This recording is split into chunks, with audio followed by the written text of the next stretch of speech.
Quando eu estava crescendo na Inglaterra, foi na década de 80, Ronald Reagan era o presidente dos Estados Unidos, Margaret Thatcher era a primeira-ministra da Inglaterra, Gorbachev estava na Rússia nos últimos anos da União Soviética, e havia alguns nomes muito famosos vindos da antiga União Soviética. E um deles era esse aqui, Natan Sharansky. Alguém se lembra desse nome? Natan Sharansky? Sim, alguns de vocês se lembram, mas ele era um ativista dos direitos humanos e se tornou um dos membros de um grande grupo conhecido como Refuseniks, que costumava recusar os dogmas da União das Repúblicas Socialistas Soviéticas, URSS. E ele passou muitos anos em prisões soviéticas, sofrendo vários tipos de maus-tratos.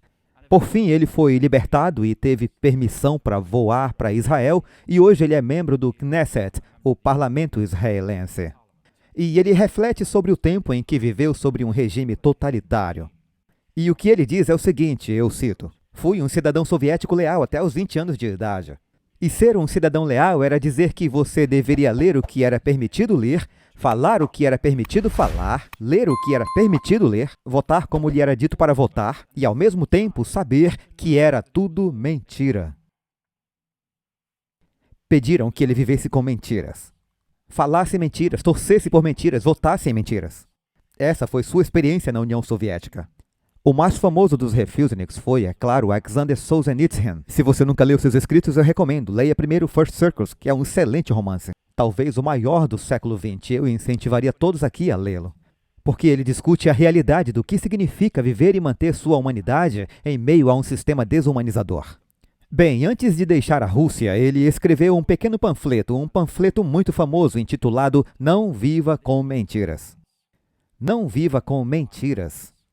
Os sistemas totalitários são construídos em uma ideologia de mentiras, e esses sistemas só sobrevivem porque as pessoas têm medo de desafiar essas mentiras.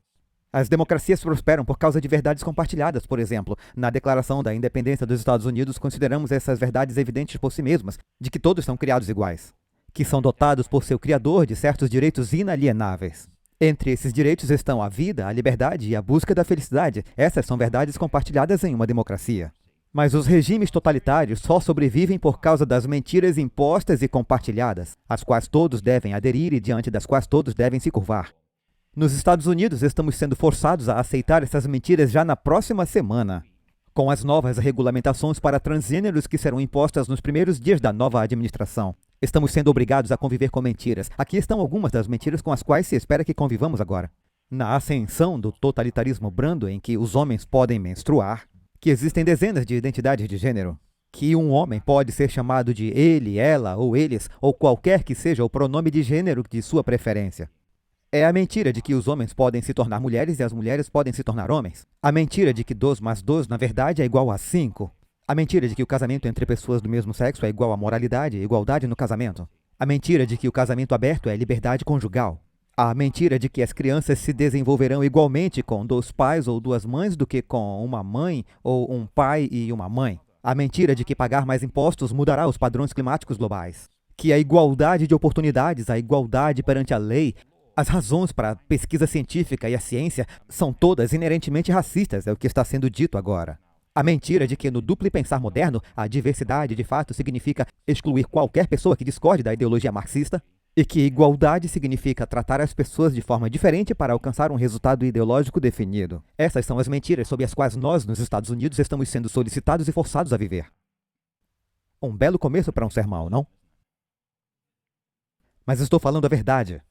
Esse é o tipo de sermão que pode ser cancelado. Então hoje eu vou falar, em primeiro lugar, sobre a descida ao totalitarismo nos Estados Unidos. A virada para o totalitarismo na América. A resposta da Igreja Adventista ao totalitarismo na América.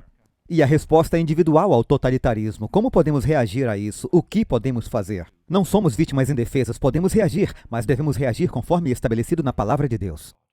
Portanto, como reagimos ao que está acontecendo? Não podemos controlar os acontecimentos, mas podemos controlar como reagimos. E podemos buscar na Palavra de Deus a orientação sobre como devemos reagir. Então, vamos tratar primeiro da descida para o totalitarismo. É uma expressão e tanto, não é mesmo? Totalitarismo. Antes de mais nada, vamos definir o que é totalitarismo, pois é uma palavra muito usada hoje em dia. Então, vamos ao sentido original dessa palavra, segundo Benito Mussolini. Ele foi um ditador fascista italiano na década de 1930, no início da década de 40, até ser deposto no meio da Segunda Guerra Mundial.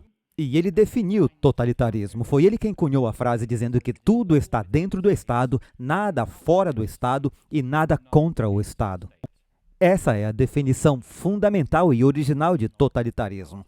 É uma definição interessante porque Jesus diz que devemos dar a César o que é de César e a Deus o que é de Deus. E ao fazer isso, Jesus reconhece que temos responsabilidades como cidadãos e responsabilidades, América, por exemplo, de qualquer país onde você esteja.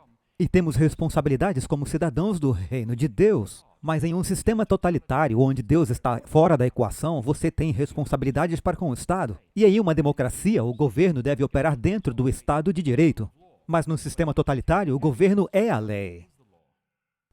Ou seja, se o governo decidir matá-lo, isso é legal. Porque o governo não responde a uma lei superior. E assim, Benito Mussolini foi o primeiro a cunhar a expressão totalitarismo. As formas totalitárias de governo não permitem liberdades individuais como a liberdade de consciência, de expressão, de associação, liberdade de prisão e busca ilegais e buscam subordinar todos os aspectos de sua vida à autoridade do Estado. O Estado é o todo-poderoso, você é apenas uma unidade de reprodução e trabalho, ponto final. Você tem permissão para viver enquanto for útil para o Estado e depois deve ser eliminado. Agora, os regimes totalitários rígidos aplicam suas mentiras por meio da polícia secreta, campos de concentração, campos de reeducação, tortura, prisão prolongada, campos de trabalho e, muitas vezes, execução. Nas décadas de 30 e 40, vimos isso com a Gestapo na KGB. A Gestapo na Alemanha, na Rússia e na União Soviética. Atualmente vemos isso em muitos países do mundo e o principal exemplo é a China. A China tem centenas de milhares de pessoas, se não milhões, em campos de reeducação e trabalhos forçados, quase todos injustamente. Isso acontece enquanto estamos desfrutando de nossa liberdade aqui hoje. Milhões de pessoas estão definhando em campos de reeducação e de trabalhos forçados na República Popular da China. Quando eu estava servindo na antiga União Soviética, eu tive muitos contatos com a KGB. KGB significa Komitee Государственной Безопасности. Portanto, a KGB significa Comitê para a Segurança do Estado, não para o povo. É a polícia secreta que impõe os desejos do Estado ao povo para preservar o Estado indefinidamente. Eu costumava ir à igreja em algumas partes da antiga União Soviética sabendo que havia espiões da KGB na igreja. E esses espiões da KGB relatavam o que era dito. Fui levado em várias ocasiões para os escritórios da KGB e obrigado a responder pelo que eu estava dizendo, porque eu estava lá, porque eu estava incentivando as pessoas, nesse caso muçulmanos, a se tornarem adventistas e assim por diante. E eu garanto que não é uma experiência agradável estar nas mãos de qualquer agente da polícia secreta. Porque não importa o que você diga, eles distorcem tudo. Eles não conhecem a lei. Você não pode apelar para o Estado de Direito, eles são a lei. Se eles decidirem prendê-lo, executá-lo, exilá-lo, ou deplorá-lo ou mandá-lo para casa, é o que eles decidirem. Trabalhar com a polícia secreta não é uma experiência agradável. Nos Estados Unidos ainda não estamos testemunhando a ascensão do totalitarismo rígido, estamos testemunhando apenas o surgimento do totalitarismo brando, onde o regime dominante impõe suas mentiras por meio da cultura do cancelamento. Como nos Estados Unidos, agora você será cancelado, será destruído profissionalmente, será destruído financeiramente, destruído pessoalmente. As pessoas se afastarão de você como se você fosse um leproso social, se você ousar transgredir as novas mentiras que estão sendo impostas a nós no novo totalitarismo brando.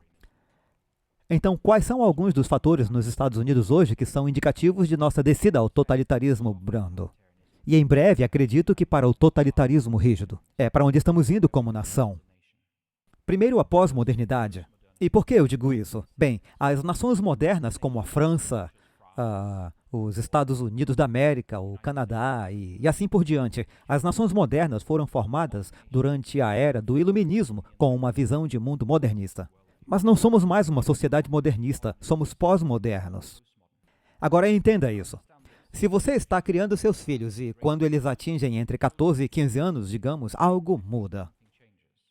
Tem um clipe muito bom no YouTube que mostra como Kevin se torna um adolescente. E ele é um garoto normal. E ele está contando os minutos para chegar aos 13 anos.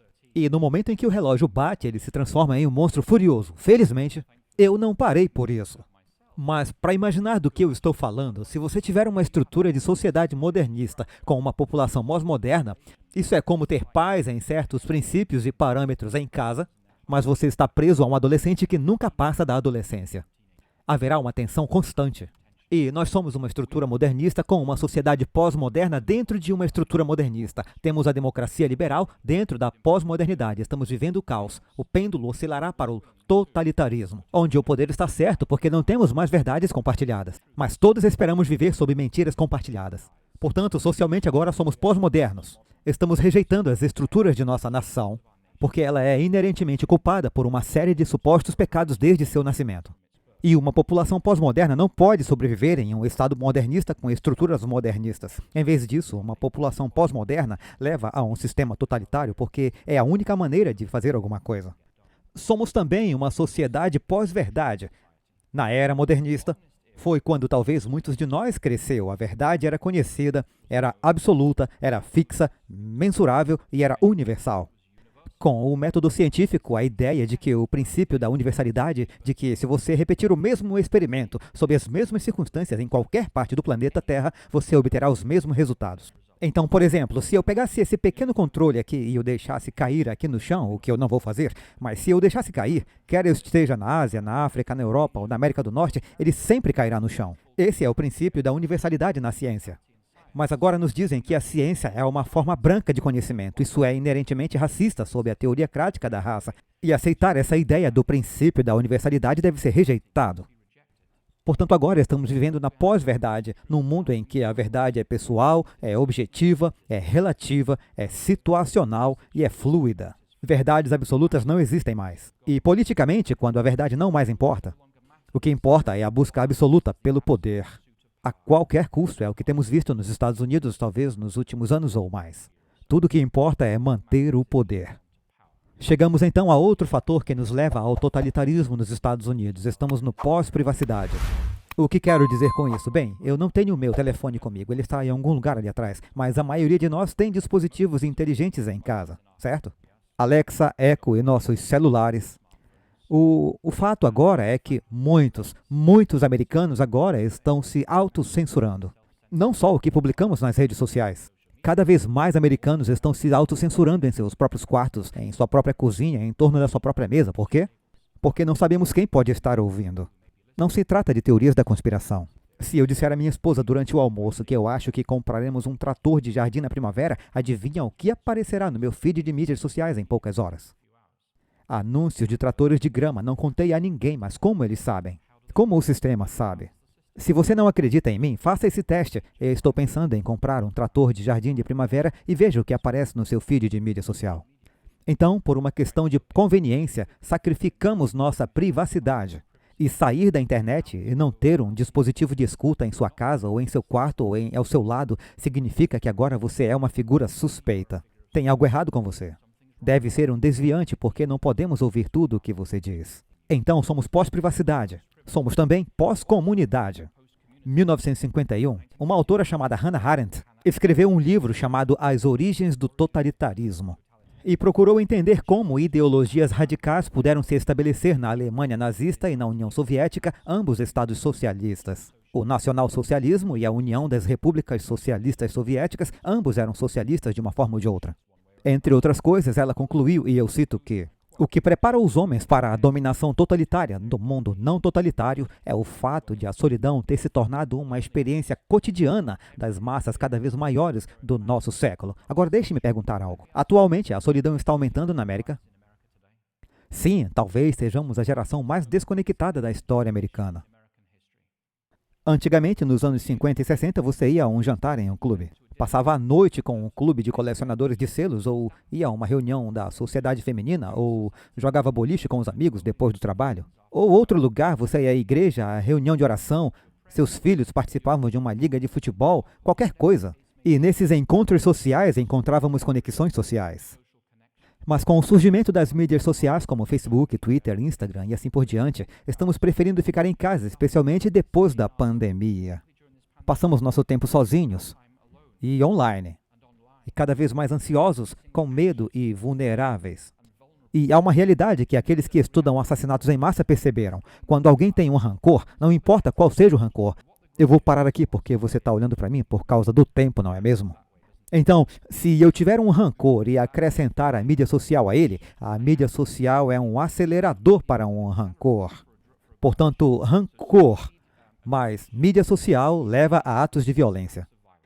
É um caminho para a radicalização, independente do tipo de radicalização que a pessoa esteja adotando. Portanto, se alguém tem rancor e passa tempo nas mídias sociais, está muito mais predisposto a atos de violência, tiroteios e assassinatos em massa. E nós, nos Estados Unidos, estamos mais atomizados, desconectados e solitários do que nunca. Porque nossas redes sociais se romperam e... Não estou apenas dizendo que elas estão se rompendo, em grande parte elas já se romperam. Principalmente com a pandemia. Nossas redes sociais desapareceram. E o que está substituindo nossas redes sociais é a identidade de grupo com a ideologia da interseccionalidade. Agora eu sou membro dessa ou daquela comunidade. Agora sou membro desse grupo de vítimas e isso me dá o direito de fazer isso com meus opressores históricos. E assim, as identidades sociais normais estão sendo substituídas pela mentalidade de grupo de vítimas. Também somos pós-cristãos. Os Estados Unidos estão se tornando rapidamente pós-cristãos. A mudança de qualquer tipo de fundamento cristão está acontecendo de forma vertiginosa. A ideologia da diversidade e da inclusão, a teoria crítica da raça e a ideologia da justiça social são todas baseadas na ideologia marxista, fornecendo uma alternativa ateísta secular poderosa para uma América pós-cristã. Há uma escritora famosa chamada Nancy Pearcey, se você nunca leu, recomendo que leia alguns de seus escritos, e ela explica por que o marxismo oferece uma alternativa tão poderosa ao cristianismo, e eu vou colocar na tela para você ver. No cristianismo temos 3 princípios básicos, essa é a visão do mundo. Temos a criação, como começamos e por que estamos aqui. Temos a queda, ou seja, qual é a causa final do sofrimento. Depois temos a redenção, como o mundo será corrigido novamente. Esse é o fluxo básico da metanarrativa das Escrituras. E na palavra de Deus descobrimos que fomos criados à imagem de Deus, por um Deus pessoal e amoroso para uma comunhão amorosa com Ele, e o serviço sacrificial aos outros. Esse é o propósito de Deus, para você e para mim. É isso que Ele quer que sejamos. É quem Ele quer que sejamos. É com quem Ele pede que estejamos. Mas então temos a queda, quando nossos primeiros pais substituíram Deus pelo ego, no trono de seus corações, permitindo que o pecado e a morte entrassem na criação. E como se dá o processo de redenção? Aí temos Gênesis 1 e 2, Gênesis 3 e Gênesis 4 e Apocalipse 22. É por meio da fé em Cristo Jesus que vivemos no reino da graça hoje. E aguardamos ansiosamente o reino da glória quando Jesus vier na segunda vinda, quando tudo se fará novo novamente. Essa é a visão cristã básica do mundo. Mas a visão de mundo dos marxistas é quase idêntica. Por isso é uma visão de mundo tão atraente, porque as pessoas podem mudar do cristianismo para o marxismo ateu quase como um toque de um botão. No pensamento marxista, a matéria é dinâmica. A matéria contém, de acordo com os escritos de Marx, os poderes de movimento, mudança e desenvolvimento. A matéria física, como isso aqui, é quase divina no pensamento de Marx. Tem todos os atributos de Deus, da divindade. E a matéria substitui Deus no pensamento de Marx. É por isso que ele falou sobre o materialismo dialético, certo? É daí que vêm essas ideias. O universo é uma máquina autônoma de origem própria que se move em direção a uma sociedade sem classe. Esse é o propósito original do universo no pensamento marxista. O que causou a queda quando a Bíblia contava a história de Adão e Eva comendo a fruta. E aqui está a criação da propriedade privada, que levou a todos os males da exploração e da luta de classes. Isso é a queda na ideologia marxista. Portanto, a maioria de nós, espero que todos nós, às vezes dizemos que voltaremos para nossas casas, não voltaremos apenas para um lar. Voltaremos para o nosso lar. O próprio conceito de meu lar deve ser rejeitado na nova ordem mundial que está chegando. Toda a sua propriedade privada está à disposição do Estado. Como disse Goodin, uma guerra total em que o Estado é dono de tudo e você realmente é apenas um administrador, mas não é mais dono de nada. E o que é a redenção na visão de mundo marxista?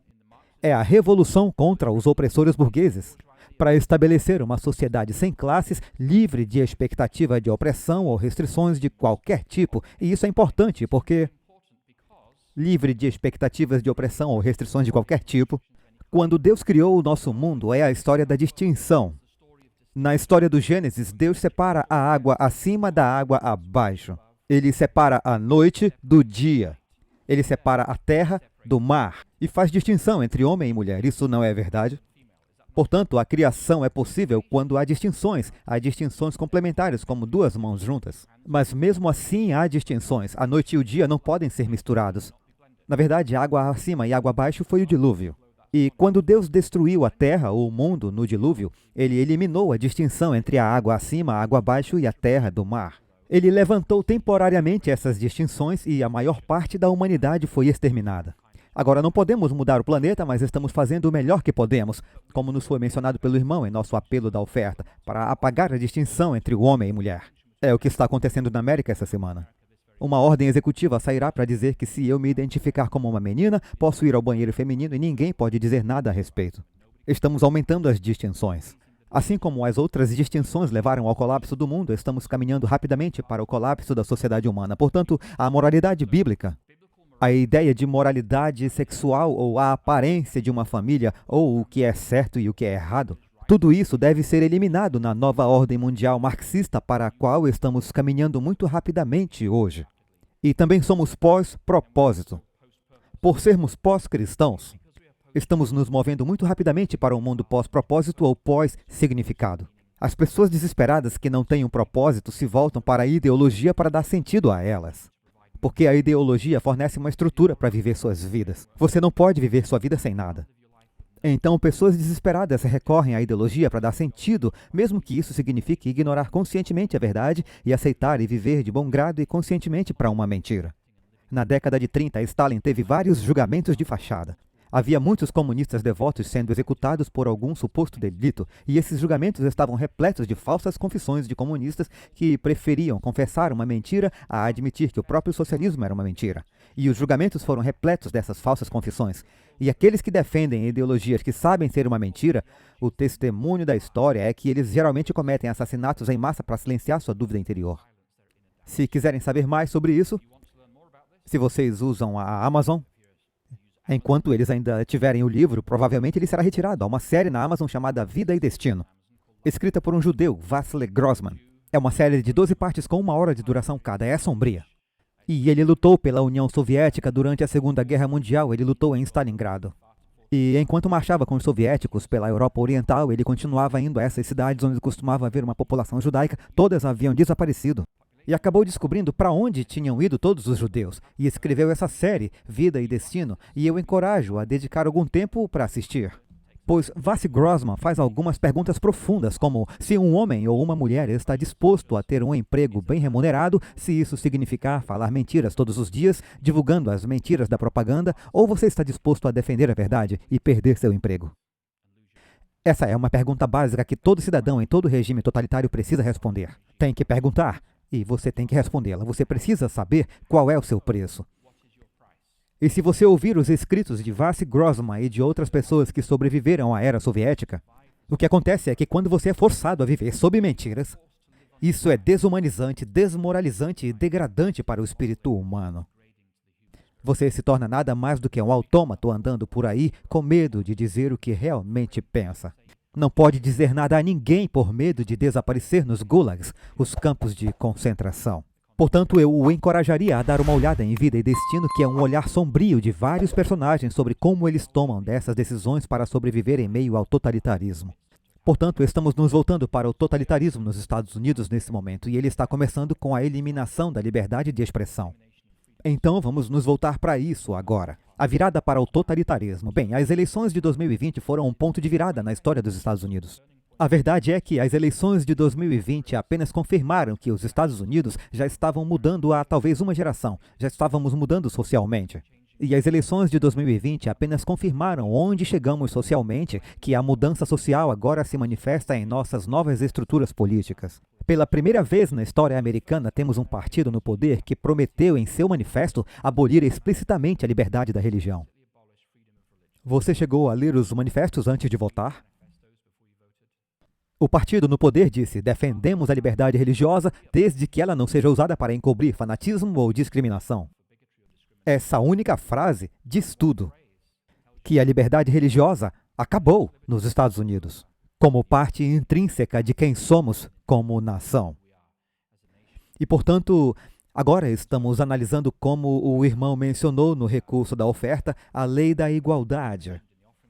Essa será uma das primeiras leis a serem aprovadas. Agora, há várias versões da lei de igualdade que têm sido apresentadas em várias manifestações há vários anos. A versão votada pela Câmara dos Deputados em 2019, essa é a única com a qual temos que trabalhar. Agora, não sabemos como será a versão de 2020. Mas a Lei da Igualdade acrescenta 2 novas categorias protegidas à Lei dos Direitos Civis de 1964. A Lei dos Direitos Civis proíbe indivíduos de discriminação com base em raça, cor, religião, sexo ou origem nacional. A Lei de Igualdade visa proibir a discriminação com base na identidade de gênero e na orientação sexual. Por isso, ela é chamada de SOG, Orientação Sexual e Identidade de Gênero. Isso significa que a orientação sexual e a identidade de gênero serão categorias protegidas na sociedade americana, separando legalmente pela primeira vez em toda a história humana o sexo biológico do seu gênero. Esse é o triunfo de uma determinada ideologia e a eliminação da visão de mundo cristã nos Estados Unidos. Essa foi prometida como a primeira lei a ser aprovada. Eu não estou inventando essas coisas. Abramos nossos olhos, irmãos e irmãs, algo ruim está por vir. Na minuta atual dessa lei,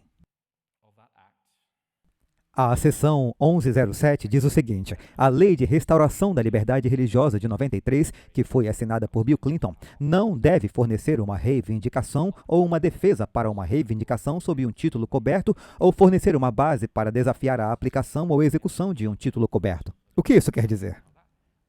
Significa que você não pode negar, rejeitar ou agir de uma forma que você agiria se alguém se apresentar com uma determinada orientação sexual ou identidade de gênero, mesmo que você seja uma organização religiosa. Agora, não sabemos como será a redação final, mas se a redação atual for mantida, significa que violaremos a lei de igualdade nesta igreja. Se exigirmos que as pessoas, membros ou funcionários, se abstenham de atividades sexuais entre pessoas do mesmo sexo. Se nos recusarmos a permitir que os homens usem o banheiro das mulheres porque essa é a sua identidade de gênero escolhida. Se insistirmos com nossos irmãos e dissermos, você é meu irmão, você é minha irmã, bem, ninguém sabe mais. Ninguém sabe.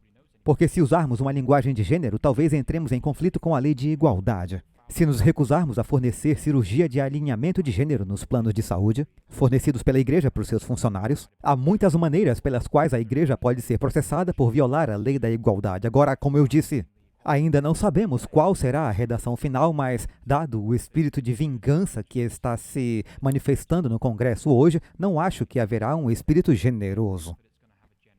Será de revanche, será vingativo, será cruel. É para onde estamos indo como nação. A próxima citação foi compartilhada durante o apelo da oferta.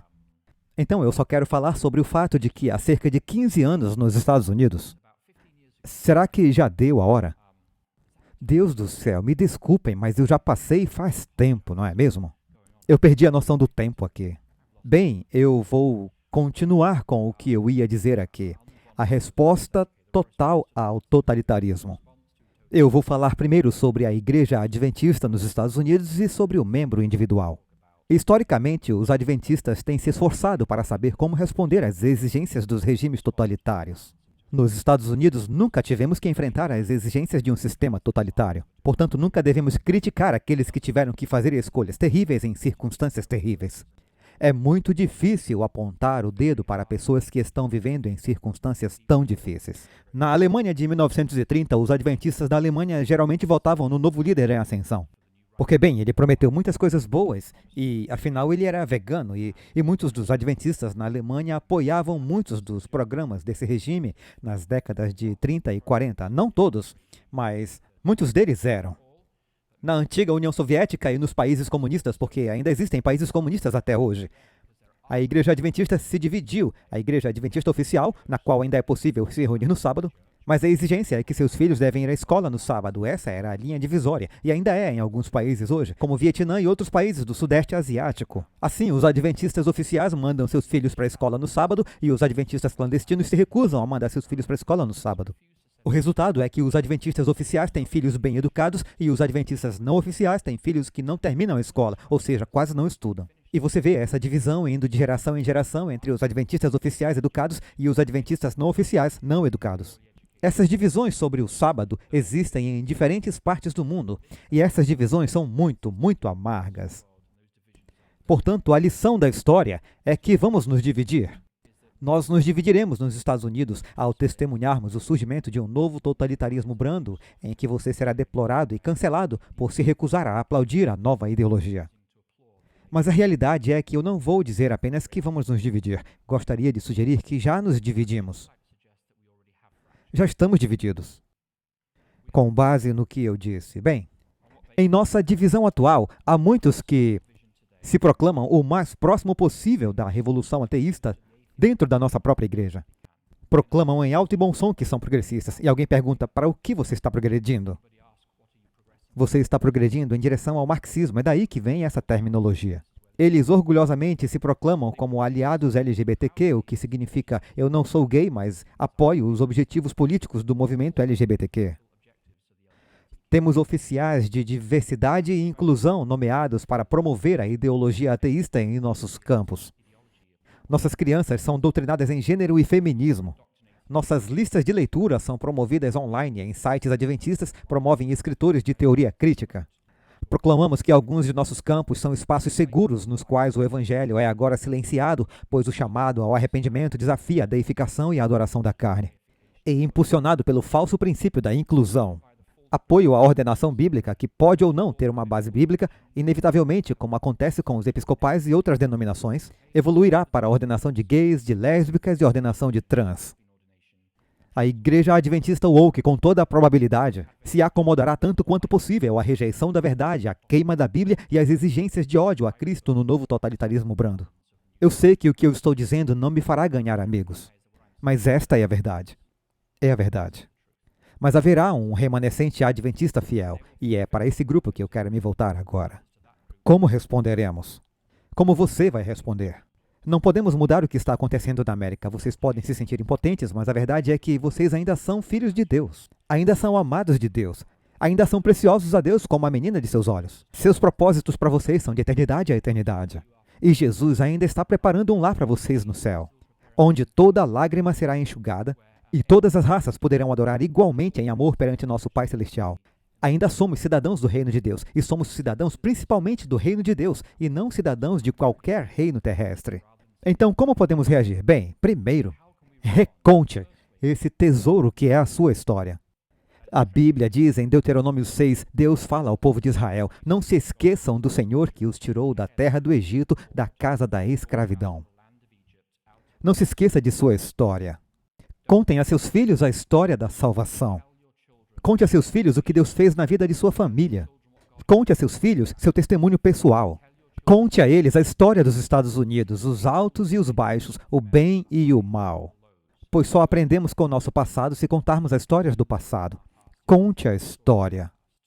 Um ótimo exemplo é o Lineage Journey, se você prefere assistir a ler. Dê uma olhada na série da Terceiro Anjo, chamada Lineage Journey.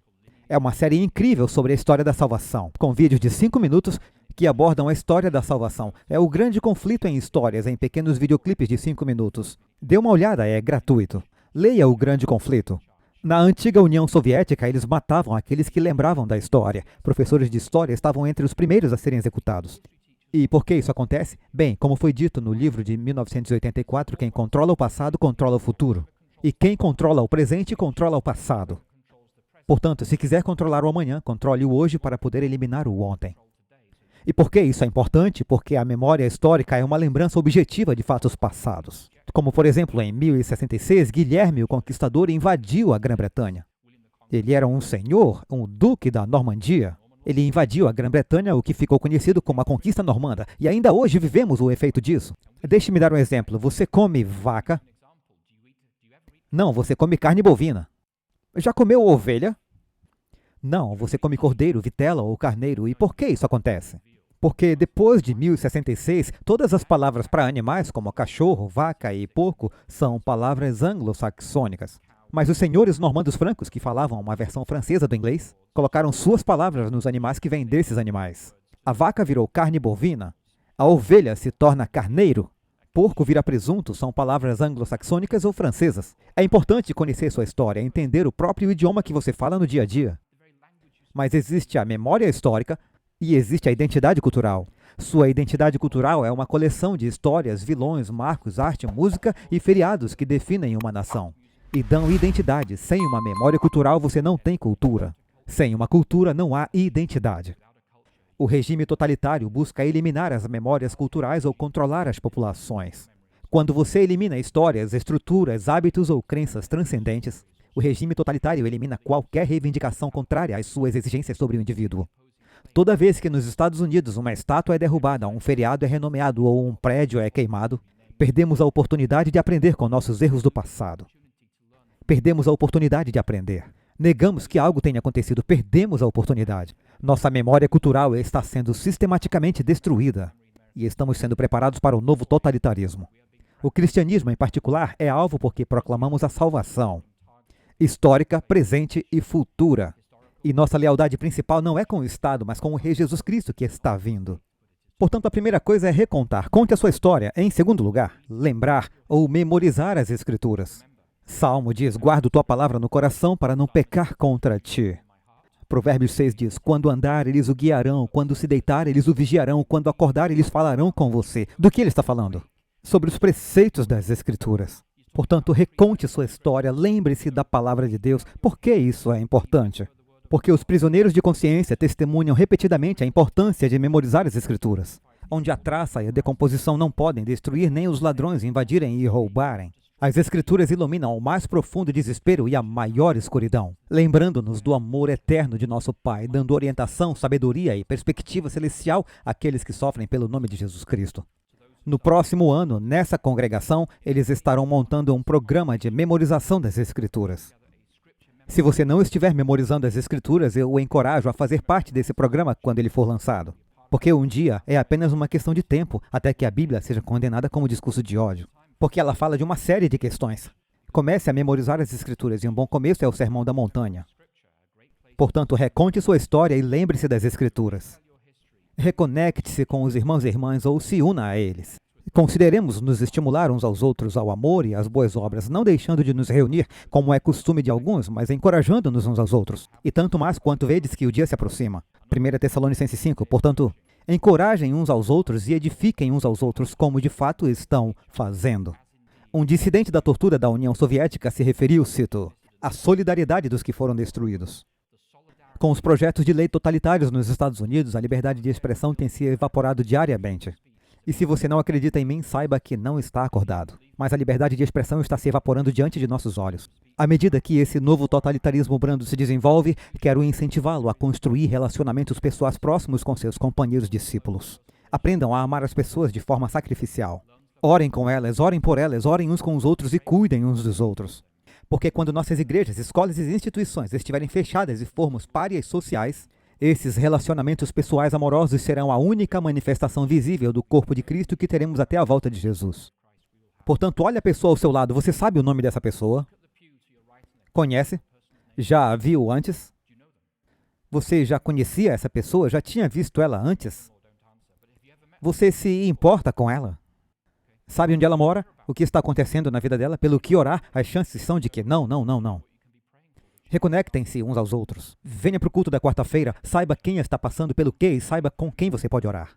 Quando sair de casa e encontrar alguém desconhecido, apresente-se. Como posso orar por você essa semana e como você pode orar por mim? Reconectem-se uns aos outros, porque quando tudo acabar e um dia a igreja, a Andrews, a divisão terá desaparecido e todo o resto. Tudo o que você tem são seus irmãos e irmãs, e se você não souber quem são, você estará sozinho. Então reconecte-se, repriorize.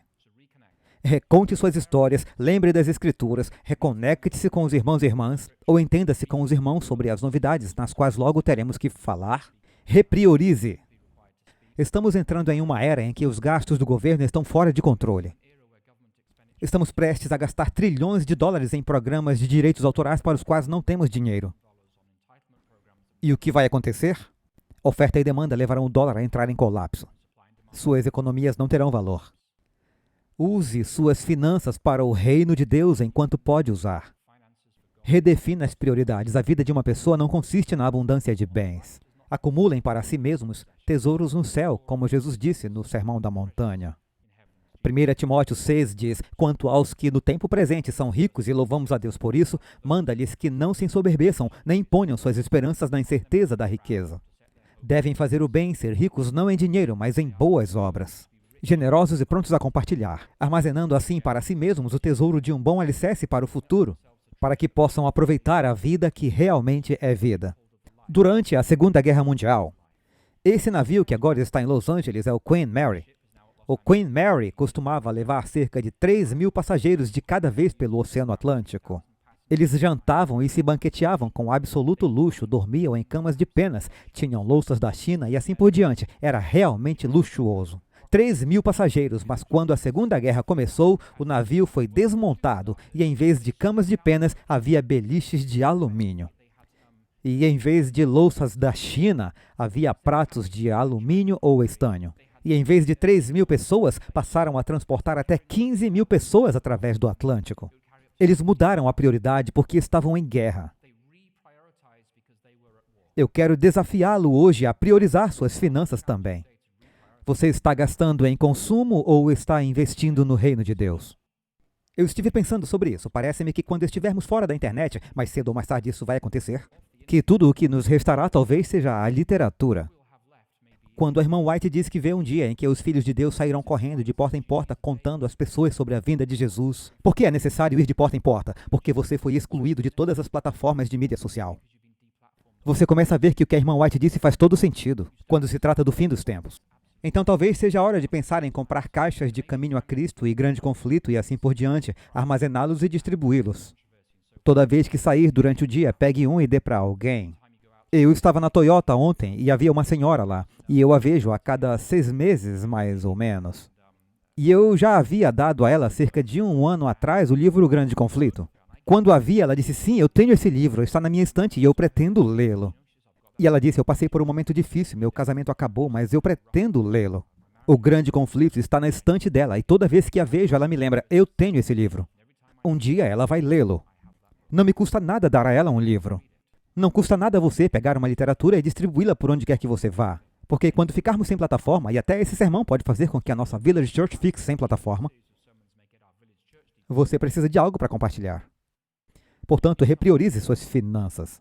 Os soldados que atravessaram o Atlântico no Queen Mary reclamaram dos biliches apertados? Sim. Mas nos campos do nacionalsocialismo espalhados pela Europa também havia pessoas vivendo em condições apertadas. E elas ficaram realmente gratas pelos sacrifícios que aqueles 15.000 soldados fizeram ao navegar pelo Atlântico no Queen Mary. Um dia, as pessoas nos agradecerão no céu por priorizarmos a salvação delas hoje em vez de nosso consumo. Redefinir as prioridades em suas finanças e finalmente reequipar. Temos que recontar a história, lembrar as Escrituras, reconectar-se com os irmãos e irmãs, priorizar suas finanças e reequipar-se. Jesus deu a todos nós a grande comissão, a comissão do Evangelho, ir e fazer discípulos de todos os povos, porque o amor de Deus é para todos os povos. Deus não quer que ninguém pereça, independentemente da parte do mundo em que vive. E todos os discípulos, não apenas pregadores e pastores, são chamados para serem semeadores. Todos recebemos a comissão do Evangelho. Jesus não deu a comissão apenas aos 12. Ele deu a todos nós. Temos nossas ordens de marcha. Por isso, quero desafiá-lo hoje a reequipar. Discípulos que intencionalmente dominam habilidades simples, como ouvir respeitosamente a história de outros, preparar e compartilhar seu testemunho pessoal, amar seu próximo com sacrifício, aprender e fazer uma apresentação do Evangelho. Pode ser uma apresentação do Evangelho no verso de um cartão de visita, não é difícil de fazer, se você quiser. Compartilhe o testemunho pessoal da bondade de Deus em sua vida. Levando e oferecendo estudos bíblicos é muito fácil também, basta saber uma série de perguntas e pedir que o Espírito Santo convença o coração de alguém. Um ótimo ponto de partida que tem no Google é o Treinamento 411. Se quiser tirar uma foto desse slide, acesse o site e verá um pequeno vídeo de 10 minutos que oferece uma ótima introdução sobre como você pode reequipar. Algumas coisas simples, toda a igreja pode assistir online, todos podemos fazer isso. Não devemos nos envergonhar de nossa fé porque Jesus está voltando e o Evangelho é verdadeiro. Portanto, reequipe-se e compartilhe sua fé nessa semana. O que diremos para concluir? Quero desafiá-lo a recontar sua história. Lembre das Escrituras. Reconecte-se com seus irmãos e irmãs. Repriorize suas finanças e reformule o seu testemunho. Soldiers Mission escreveu sobre o poder irresistível da ideologia que estamos enfrentando atualmente nos Estados Unidos. Ideologia é uma declaração profunda.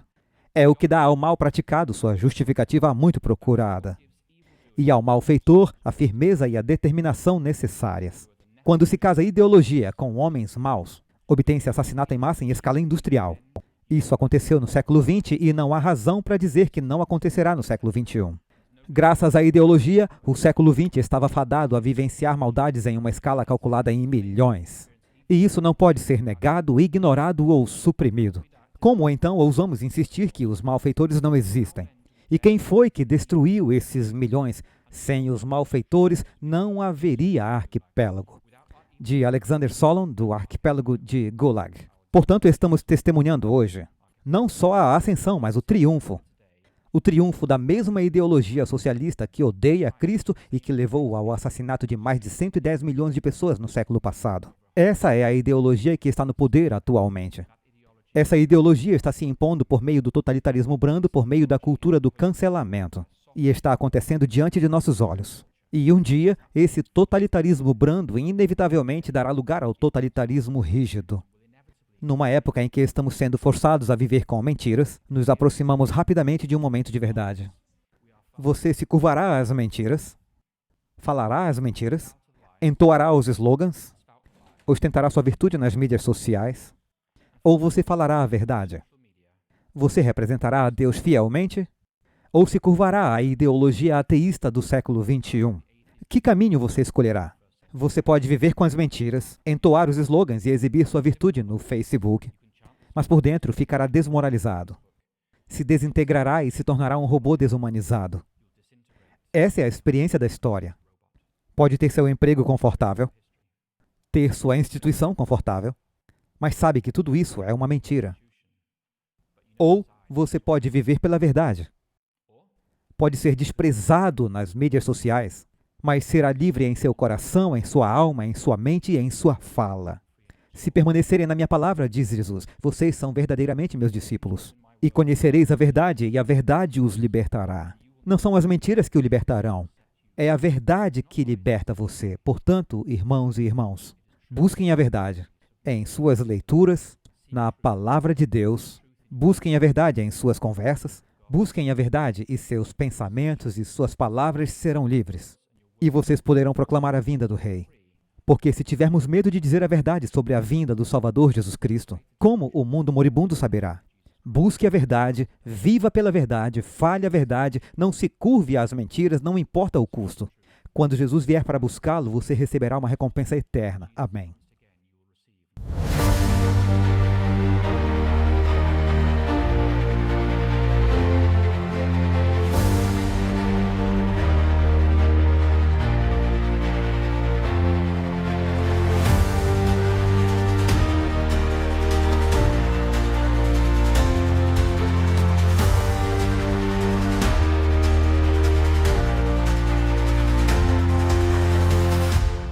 Então pense assim, tudo que já falamos, tudo que já tocamos, tudo que já fizemos, tudo foi gravado. Então a pergunta aqui é, quanta porcaria temos gravado?